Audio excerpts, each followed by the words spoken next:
시청자 여러분 안녕하십니까? JTBC 아침 뉴스 시작합니다. 전라북도 지역은 밤사이 내리던 비가 지금 대부분 그쳤습니다. 지역별 강우량을 보면 김제가 6.5, 부안 6, 진안 5.5, 전주는 4.8mm를 기록했습니다. 오늘 아침 기온은 1도에서 5도로 어제보다는 3, 4도가량 높고 낮 기온은 12도에서 15도로 어제와 비슷하겠습니다. 바다의 물결은 0.5에서 1m로 잔잔하겠습니다. 전라북도는 당분간 고기압의 영향으로 대체로 맑겠고 평년과 비슷한 기온을 보이겠습니다. 호남 경선에서 압도적인 승리를 거둔 문재인과 안철수 측이 본격적으로 견제를 시작했습니다. 대선 때마다 특정 후보에게 몰표를 준 전북 도민들이지만 이번만큼은 고민이 클 것으로 보입니다. 김철 기자입니다. 상대방에게 먼저 포문을 연 쪽은 국민의당 안철수 경선 후보입니다. 안철수 예비 후보는 지난 26일 전북 경선에서 문재인 예비 후보를 강하게 비판했습니다. 표를 얻기 위해서 했던 정계 은퇴 약속도 지키지 않았습니다. 선거 때만 호남의 지지를 얻으려는 사람 뽑아서는 안 됩니다. 한 번 속으면 실수지만 두 번 속으면 바보입니다. 더불어민주당은 곧바로 반격했습니다. 문재인 캠프의 총괄 선거대책본부장인 송영길 의원은 호남이 안철수 예비 후보를 일종의 보조 타이어로 지지해 준 것 같다고 말했습니다. 안 전 대표가 문재인 대항마로 급부상하자 이를 견제하려는 포석입니다. 우리 전북이 저 문재인의 손을 더 굳게 잡아주십시오. 저는 정권 교체 다 됐다고 생각하지 않습니다. 대선 때마다 당선 가능성이 큰 후보를 전략적으로 선택해온 전북 도민들은 큰 고민에 빠졌습니다. 특히 안희정 후보 지지자들의 경우 중도 색채가 강해 다른 당이지만 중도인 안철수 쪽으로 갈지 아니면 같은 당인 문재인을 지지할지 예측이 쉽지 않습니다. 이재명, 손학규 후보를 지지한 전북 표심도 경선이 끝난 뒤 누구 손을 들어줄지 알 수 없습니다. 전북 민심은 대선 때마다 15대 김대중 92%, 16대 노무현 91%, 17대 정동영 81%, 18대 문재인 86%라는 몰표로 이어졌습니다. 하지만 이번 19대 대선은 문재인, 안철수 모두 호남을 기반으로 한 정치인이라는 점에서 이전 같은 몰표가 나타나지 않을 것으로 보입니다. JTBC 뉴스 김철호입니다. 문재인 후보 지지 모임에 학생들을 동원한 대학 교수 등이 검찰에 고발됐다는 소식 전해드렸습니다. 이 학과 학생들이 지난해 총선에서 집단으로 사전투표를 했다는 의혹도 제기되고 있습니다. 송창용 기자가 보도합니다. 제20대 4.13 국회의원 선거를 나흘 앞둔 지난해 4월 9일 우석대학교 한 학과 학생 100여 명이 집단으로 사전투표를 했다는 진술이 나왔습니다.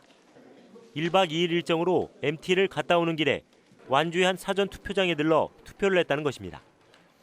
애들한테 왜 하차하냐고 그랬더니 잠깐 투표 온다고 해가지고 해서 투표하고 온 학생들 다시 태워가지고. 대학생들이 함께 투표장에 가는 것은 법에 저촉되지 않습니다. 문제는 특정 정당과 후보에 대한 지지를 부탁받고 투표한 경우입니다. 1년 가까이 지난 일이기 때문에 공소시효가 지나긴 했지만 엄연히 선거법 위반입니다. 특히 이 학과의 교수는 지난달 전주에서 문재인 후보 지지 모임이 출범할 때 학과 학생 171명을 단체로 참석시키고 식사를 제공하고 영화를 관람하게 하는 등 기부 행위를 한 혐의로 고발된 상태입니다. 때문에 지난해 총선 때도 학생들의 투표를 종용한 것 아니냐는 의심이 일고 있습니다.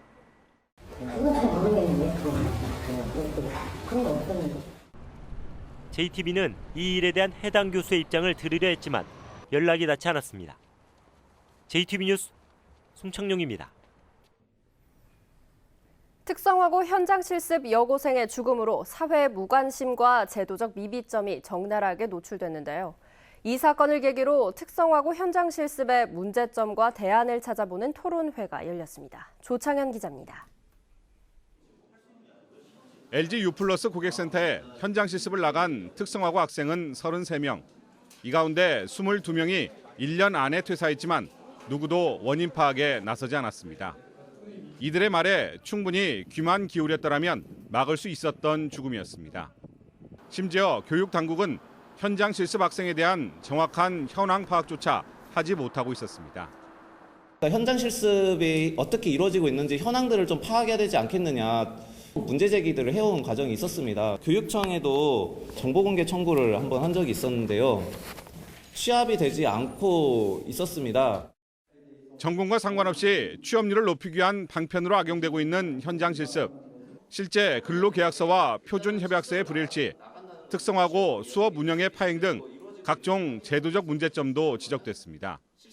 이에 따라 파견형 현장 실습은 폐지돼야 하고 이를 보완하기 위한 관련 법률의 제정이 시급하다는 의견도 제시됐습니다. 현장 실습의 다양한 정책이 학교로 들어오는 건 좋은데요. 학교의 근본 틀을 흔드는 정책이 아닌 특성화고 현장 실습 운영법을 만들어야 됩니다.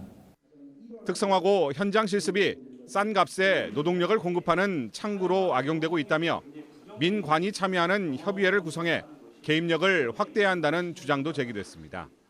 민간이 협력을 해서 이걸 통해서 뭔가 계속적인 모니터링도 하고 개선 방안도 찾아보자라고 하는 것에 대해서 좀 제도화했으면 좋겠다라고 하는 고민을 좀 말씀을 드리고요.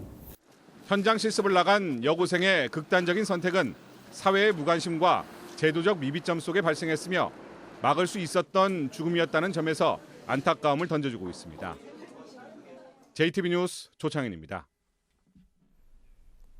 2015년부터 민간 택지에 짓는 공동주택엔 분양가 상한제가 적용되지 않으면서 분양가가 가파르게 오르고 있습니다. 자치단체들이 분양가 인하를 유도하지만 과정도 결과도 석연치 않은 구석이 적지 않습니다. 이승환 기자가 보도합니다. 우미건설이 전주시에 처음 제시한 효천지구의 분양가는 3.3제곱미터에 1,024만 원. 한 달이 훌쩍 넘는 줄다리기 끝에 최종 분양가는 이보다 130만 원 가까이나 낮아졌습니다. 최초 신청가와 최종 결정가를 놓고 보면 건설사는 아파트 한 채당 4,290만 원을, 또 1,120세대의 전체 분양 물량으로는 무려 480억 원의 이익을 포기한 셈입니다. 건설사는 조율 과정에서 더 이상 인하를 하면 정상적인 사업 추진이 어렵다며 버텼던 960만 원에서도 무려 65만 원 이상 낮췄습니다. 애당초 제출한 가격에 거품이 있지 않고서는 어려운 일입니다. 사실은 고분양가로 책정을 해놓고 여론몰이를 합니다. 그리고 나서 그 분양 가격이 좀 떨어지면 그게 소비자들로 하여금 많이 떨어진 것처럼 어떤 착시 현상을 보이게 하는데요. 이게 건설사의 꼼수입니다.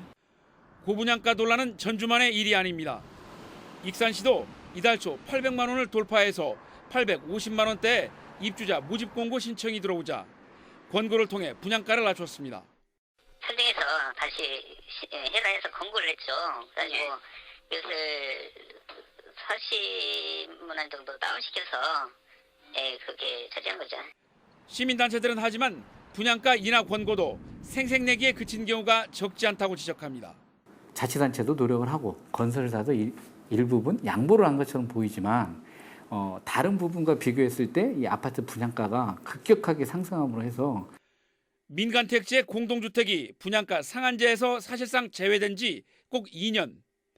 고삐 풀린 분양가를 잡기 위해 지난해 주택법 개정안이 발의되기도 했지만 제도 개선은 아직까지 감감무소식입니다. JTB 뉴스 이승환입니다. 지난해 전주에서 첫 선을 보인 드론 축구는 지역 연구기관과 업체들이 참여해 만들었는데요. 드론 축구공의 전국 시판이 시작되면서 상용화에 첫 발을 내딛었습니다. 권대성 기자입니다. 드론이 선수이자 공인 드론 축구입니다. 드론이 원 모양의 골대를 통과하면 득점이 됩니다. 드론 축구공은 탄소 소재로 만든 둥근 보호구덕에 서로 부딪히거나 떨어져도 잘 깨지지 않습니다. 드론 축구는 지역의 5개 업체와 연구기관, 전주시가 지난해 처음 선보여 드론 동호인들의 주목을 받고 있습니다. 전주시는 전용 경기장과 축구장까지 만들면서 새로운 여가와 스포츠이자 전주의 성장 산업으로 키워나갈 작정입니다. 이런 가운데 드론 축구공의 전국 시판길이 열렸습니다. 200여 매장과 거래하는 드론 유통업체 2곳이 전주시와 판매 협약을 맺었습니다. 새로운 드론 아이템을 찾고 있던 중에 세계 최초의 팀워크가 되는 그런 드론 스포츠가 되는 그런 드론 축구에 대해서 관심도 많으시고 업체들은 보급형 제품을 개발해 국내 수요층을 넓히고 해외 시장 개척으로 시장 규모를 키울 계획입니다. 해외 시장을 저희가 선점할 수 있다는 거는 같이 협력할 수 있는 회사다든지 이런 것들이 같이 나가 상생할 수 있는 좋은 어떤 기회가 될 것 같습니다. 시장 규모를 확대하려면 비행 시간 연장 등 성능 개선을 위한 기술 개발도 필요합니다. 배터리를 조금 메모리 용량을 좀 늘리는 거에 또 개선하는 것이 더 시급한. 개발 1년여 만에 상용화에 첫 발을 뗀 드론 축구의 성장 가능성에 기대감이 커지고 있습니다. JTB 뉴스 권대성입니다. 전북도의회가 전남 여수와 순천에서 1박 2일의 외유성 연찬회를 계획했다가 비판이 커지자 목적지를 팽목항으로 변경하는 소동을 빚었습니다. 전북도의회 운영위원회 의원과 직원 10여 명은 어제와 오늘 여수와 순천으로 외유성 견학을 떠날 계획이었지만 논란이 일자 팽목항으로 바꿨습니다. 그러나 전라북도가 올해를 전북 방문의 해로 정하고 지역 관광지 활성화에 나서고 있는 만큼 도의회가 다른 지역에서 연찬회를 하는 건 부적절하다는 비판이 커지고 있습니다. 한 동물복지 농장주가 낸 AI 살처분 명령 집행정지 신청이 기각됐습니다. 전주지법 제2행정부는 익산시 망성면 한 동물복지 농장주인 50살 유항우 씨가 익산시장을 상대로 낸 살처분 명령 집행정지 신청을 기각했다고 밝혔습니다. 재판부는 살처분이 집행되더라도 금전 보상이 가능하고 집행을 정지하면 공공복리에 중대한 영향을 미칠 우려가 있다고 설명했습니다. 유 씨와 농장동물 살처분 방지 공동대책위는 이번 판결을 복지축산정책 포기로 간주한다며 즉시 항소하고 강제 살처분이 집행되지 않도록 투쟁하겠다고 선언했습니다.